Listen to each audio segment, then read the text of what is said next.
제40장 예수께서 말씀하셨습니다. 아버지를 험담하는 자는 용서받을 수 있다. 아들을 험담하는 자도 용서받을 수 있다. 그러나 성령을 모독하는 자는 이 땅에서도 저 하늘에서도 용서받지 못한다. 내게 이로우면 받들어 모실 것이고 이롭지 않으면 뒤돌아서 험담이나 해대는 게 인간입니다. 도와달라 찾아오고 나름 자신의 아쉬움을 채우면 가르침을 받고자 재차 찾아오는 게 차츰 뜸해집니다.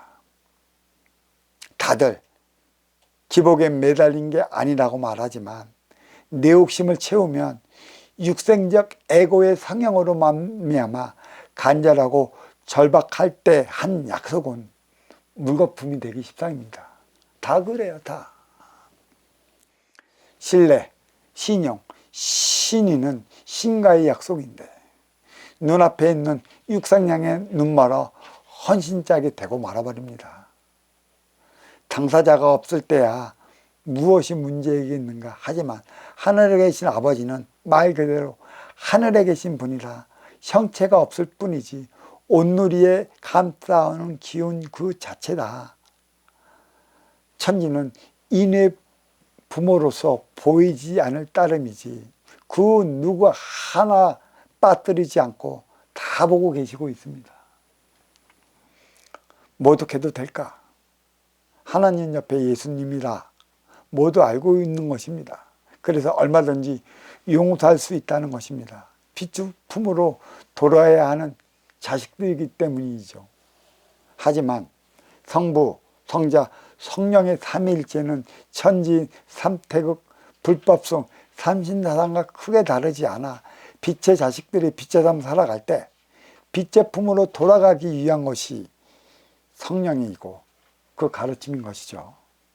삼위일체나 삼신사상이나 세계 차원으로 운행되는 세상을 뜻하는 바라 이기적 육생들이 삼각관계 미스테리 풀어야 하는 것이고 선순환밖에 없는 것이고 그리 되면 인생살이로 살아가게 된다는 말씀이에요.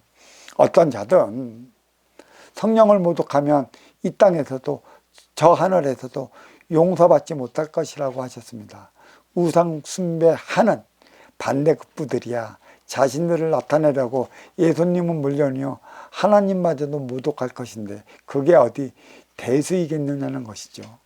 치우치지 않고 물들지만 않으면 언제인가 삼위일체 하나님을 찾을 것이라 감히 남녀로 분리된 인간들이 모독하면 안 된다는 것입니다. 무엇을? 빛의 품으로 돌아가는 길을 제시해 주는 성령을 말입니다. 어디서 구하겠습니까? 내 꼬라지 요 꼬라지인데 내가 힘들어 바동거리는데 그렇지 않은 삶을 살아가게끔 하는 게 성령이고 그 가르침이에요. 그 법을 전하기 위해 천지어버이신 예수님을 통해 그 법을 전하고자 그 성령을 전하고자 이 땅에 왔어요. 이 땅에 왔는데 예수님을 모독하든 하늘에 계신 아버지를 모독하든 상관은 없어요. 성령만은 모독하지 마라. 법문만은 모독하지 마라. 이 등신들아! 법문을 들으러 왔으면 법문을 들어야지. 어디를 토끼긴. 기정사실을 알아야 될 것이에요. 제45장 예수께서 말씀하셨습니다. 포도는 가시나무에서 무화과는 엉겅퀴에서 수확하지 못하는 것은 이것들은 그곳에서 열매를 맺지 못하기 때문인 것이죠.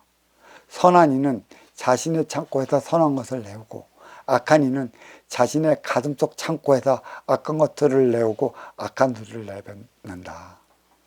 왜냐하면 그의 가슴에 쌓아진 악으로부터 악한 것들만 넣을 수밖에 없기 때문이다. 예수께서 포도는 가시나무에서 무학은 엉겅퀴 해서 수확하지 못하는 것은 그것들은 그곳에서 열매를 맺지 않기 때문이라고 하셨습니다. 무질서 속의 질서라. 자연이 아름다운 건 저마다 제자리에서 제 할 일을 다하고 있기 때문입니다. 너는 나와 사상이 같은가? 이념이 같은가? 철학이 같은가? 믿음이 같은가? 가치가 같느냐는 것이죠. 하나 된다는 것은, 그리고 열매 맺는다는 것은 믿음과 이념이 같아야 하는 것에 있습니다. 이상과 현실의 차이는 감정과 감성의 차이로 너의 꿈을 이루어 살아갈 수 있느냐 없느냐에 따르는 것입니다. 신앙적 가치는 신의 수를 연모하는 단계에서 정신량을 부과시켜 종교로 승화시키느냐 못 시키느냐에 따라 달리 나타나는 것이고요. 신에 매달리면 우상숭배여, 머무르면 기복에 삶을 저당 잡힌 꼴밖에 안 됩니다. 정신량은 그 쓰임을 다하는 것에 있으니 주어진 육생량 어떻게 할 것인가, 그리고 어떻게 쓸 것인가에 대한 영원한 화두로 인간은 잡고 살아가야 하는 것입니다. 쓰임을 다하지 못하면 주지 않을 것이고 먼저 주고 후에 받을 때만이 결실을 맺는 것이라 나를 위해 쓸 것은 하나도 없습니다. 콩 심은데 콩나지 팥날까. 뿌린 만큼 거두리라는 말씀이 계신다. 어디에 어떤 씨를 뿌렸느냐에 따라 수확의 기쁨이 확연할 것인데, 또 이도 경작지에 대한 문제가 따르는 것이죠. 어디에 경작할 것인가, 어느 가르침에 어느 법을 통해 그 밭을 일굴 것인가. 씨와 법이 무엇이 다를까? 나와 통하느냐는 것입니다. 통하지 않으면 육신의 병이든 정신의 병이든 생각의 병이든 도지는 것이라. 그쯤 되면 백약이 무효라 이렇게 가르칩니다. 사랑하는 것도 결실을 맺기 위함이요, 하나 되는 것도 결실을 맺기 위함에 있습니다. 이것은 내가 해야 할 일이지 너가 해야 할 일이 아니라는 것입니다. 나의 믿음이 너의 가치와 같아야 하고 나의 이념이 너의 철학과 같을 때 둘은 하나 되고 그 하나가 하나를 낳으니 결실을 맺는 것이다. 종교 갈등은 신을 흠모하는 신앙 갈등이 아닐 수 없어 신싸움을 해대는 꼴이라 열매 맺지 못한 집안 평온할 날이 없는 것입니다. 하늘의 빛 한 곳에서 비추는데 갈등을 빚으며 살아갈 일이 있을까? 왜 그 빛 속에서 그 믿음에 따라 그 가르침대로 살아가지 못하느냐는 것이죠. 한 줄기 빛. 왜?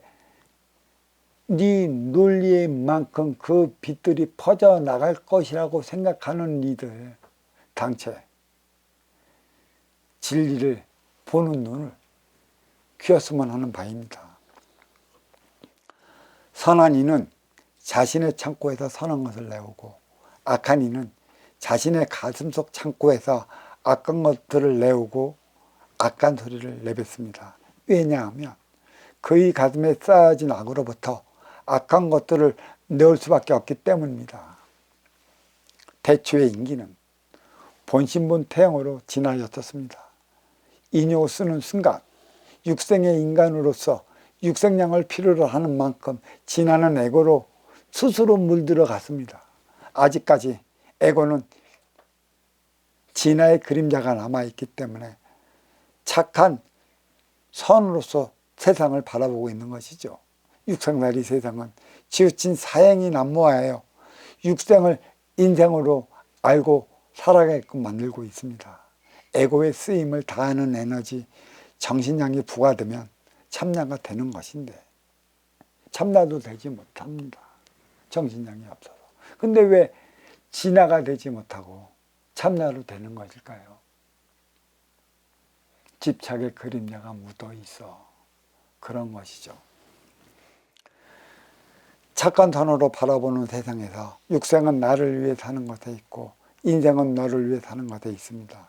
아울러 치우친 사행은 선천시대의 육생에서 비롯되나니 후천시대에서 바르다는 정행을 간절히 바라고 있습니다. 결국 사와 정은 선의 세상에서 그려지는 그림이고 정행은 사행을 할 때만이 그려지는 그림이라 육생살이 사행의 시대는 인생살이 정행의 시대를 위한 것에 있다는 것입니다. 아느냐는 것이죠. 핍박과 억압을 받는 이유가 어디에 있느냐는 것이죠.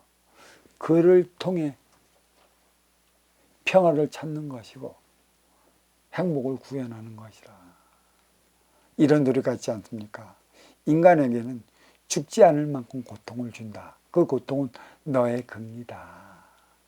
헤쳐나갈 수 있는 만큼의 표적을 준다. 어떻게 생각할래? 이겨낼 수 있는 것인데 그것을 이겨내지 못하면 스스로 명을 걷게 된다. 아까운 생명 안 된다고 스스로 버리지 말라. 착한 선이 없으면 치우친 사가 없었을 것이고 치우친 사가 없으면 바르다는 정을 만들어 나가지 못할 것입니다. 내 앞에 있는 내 모습이라 친구 따라 강남 가지 않습니까? 비록 이로울 때 만나고 이롭지 않으면 떠나는 것이겠지만 너나 나나 다르지 않아 끼리끼리 만나서 사는 것입니다.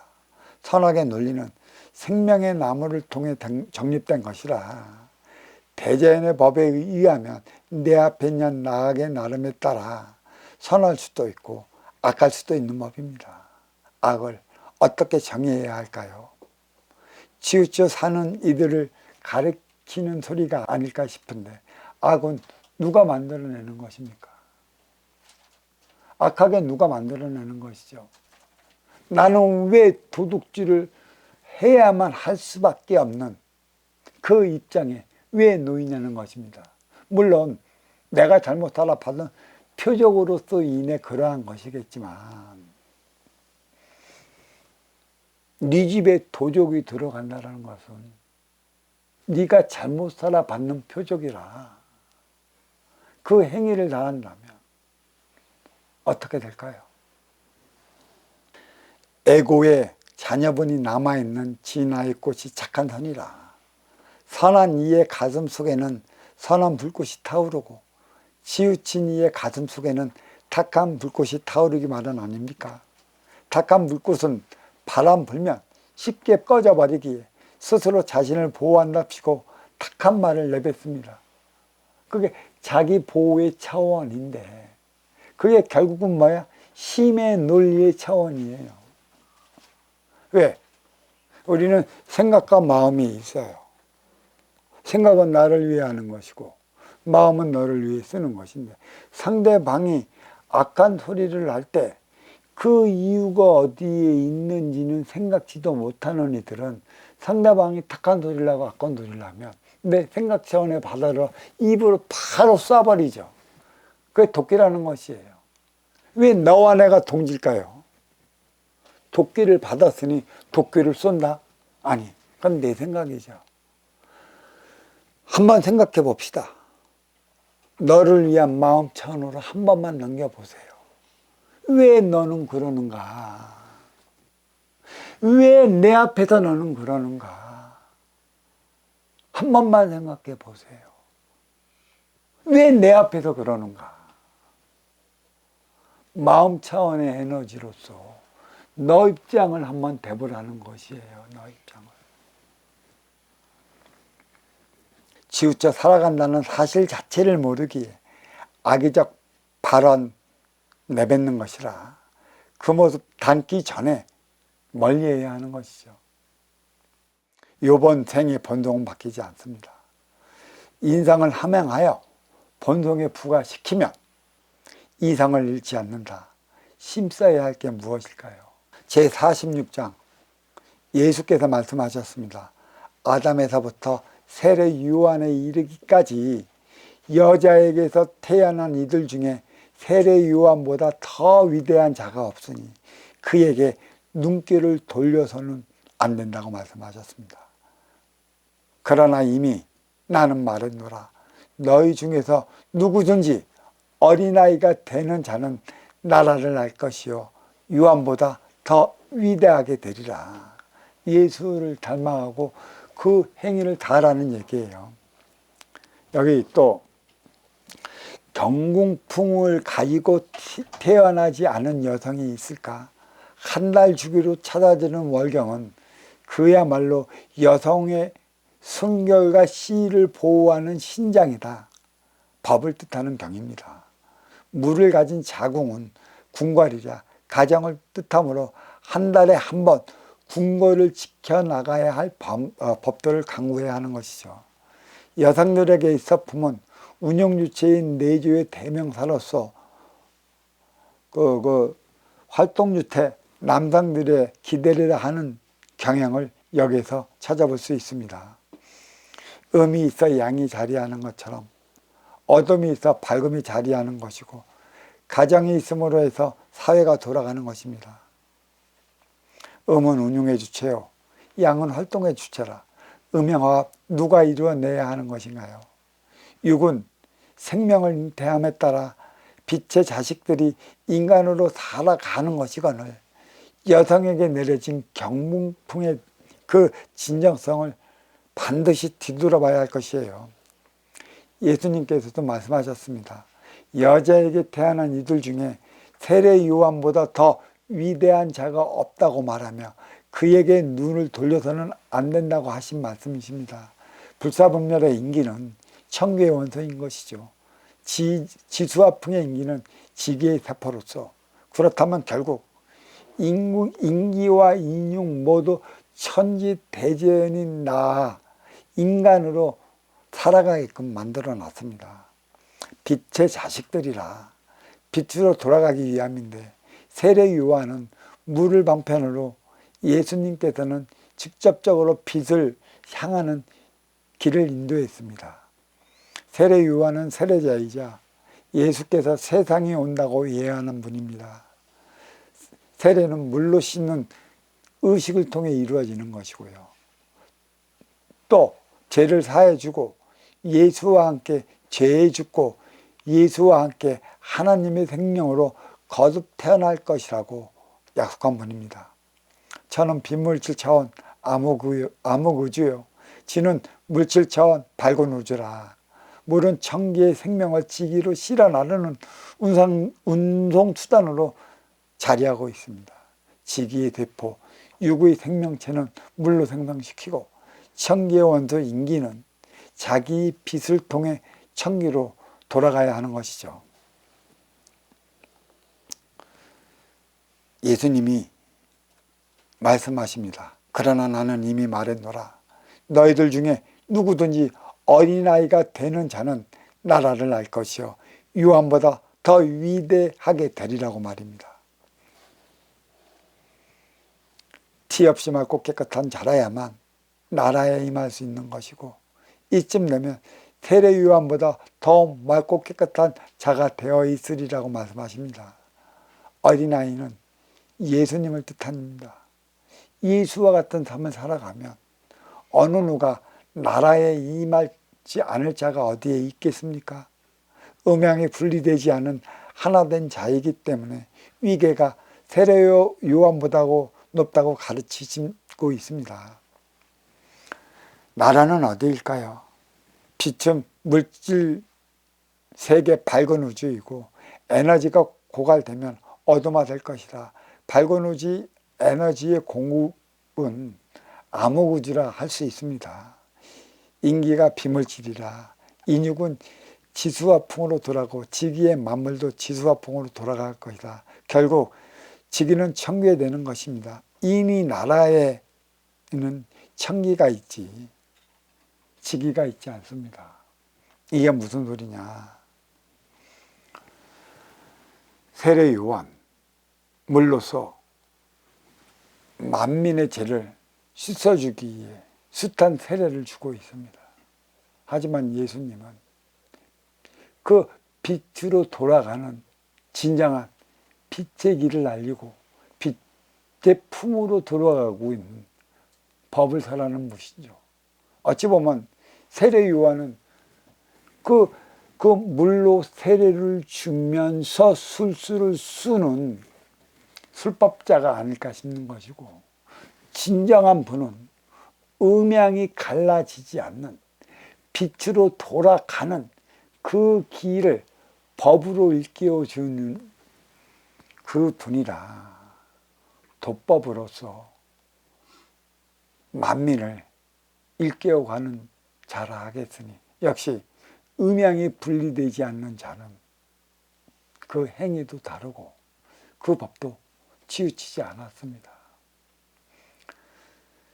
세례 요한에게 세례를 받고 세례명을 받았으면 세례명만큼의 그에 따른 삶을 살아가게끔 가르쳐야 하는 것이죠.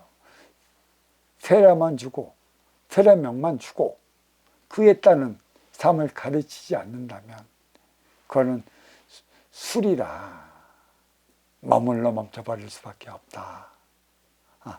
이러한 얘기입니다.